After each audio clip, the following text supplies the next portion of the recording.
In the age of coups, collapse, authoritarianism, what if I were to tell you that the most controversial president in our American history, and oftentimes considered radically conservative, is actually a moderate? No, not by traditional measures, but by global comparison.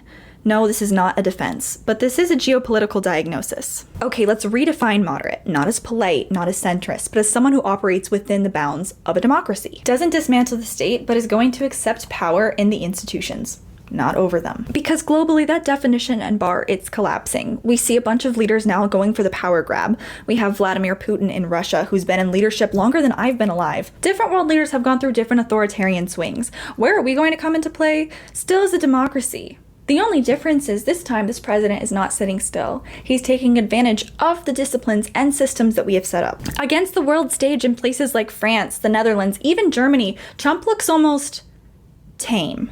I'm not talking about in his tweets, but I'm talking about his political leadership. Trump talked radically for sure, but Brazil gave us Bolsonaro. Hungary re-elected their leadership. And Argentina?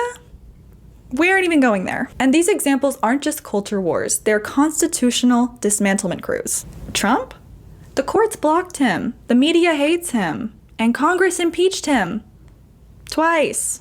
Moderation isn't about tone, it's about containment. And our system has held.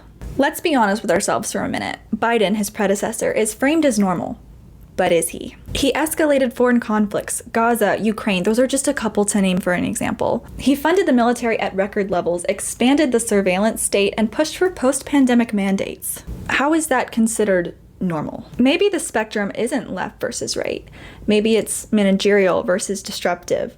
Maybe it's status quo versus shakeup. It's bureaucracy versus chaos. Neither side is centrist, neither side is moderate. They both just manage it differently, and it's then accepted differently by the public. And let's go back to the root of it. Let's go back to the US citizens who elected him in the first place. Because let's face it, Donald Trump hasn't changed.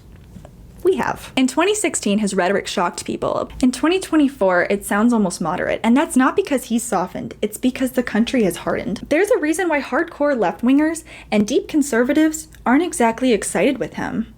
It's because he's in the middle. Now, he doesn't seem like he's in the middle, but that's not because he moved. That's because the line did. America didn't elect extremists. America became the extremists. But of course, Trump has pushed boundaries. He pushed social boundaries. He's taken full advantage of the legal limitations that are offered to him. Some would say to an extreme level, but that doesn't make him an extremist. But let's face it, in a world of open-air executions, information blackouts, and digital dictatorship, Trump is still playing by the rules. He's not a moderate in temperament, by no means, but he is a moderate in structure. I've said all this to say this isn't about our president. This is about us as the American people, who need to take a long look in the mirror. If someone that chaotic is our least extreme options, what does that say about our options? And furthermore, what does that say about us? The global Overton window has in fact shifted, whether you want to admit it or not. We scream, burn it down, but we don't have any blueprints. We share infographics and trauma posts like they're activism, but they're not. Social media gave us access to complain without the boundaries of accountability. You see, the problem isn't our extremist president. It isn't our extremist opinions and ideals, it is our extremist culture. And unfortunately, that's the world that we've built in ourselves and one we have to live in.